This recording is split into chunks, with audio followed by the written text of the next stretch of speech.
यही वजह है कि आपको ये बहस खत्म करनी पड़ेगी कि असली बादशाह कौन है, घड़ियाल, मगरमच्छ, एलिगेटर या काइमेन। चले रेप्टाइल स्टाइल में उसको समझते हैं।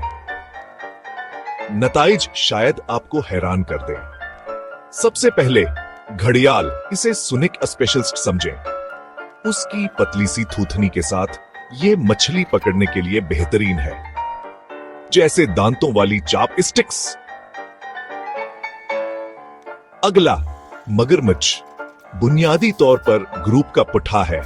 उसकी वी शक्ल की थूथनी है और इतनी मजबूत काट है कि लोहा भी कौना उठे। एलिगेटर, ये बड़ा कुजन है जिसकी यू शक्ल की थूथनी है। उसे मीठे पानी में रहना पसंद है और शायद ये आपको छुपन छुपाई में हरा दे।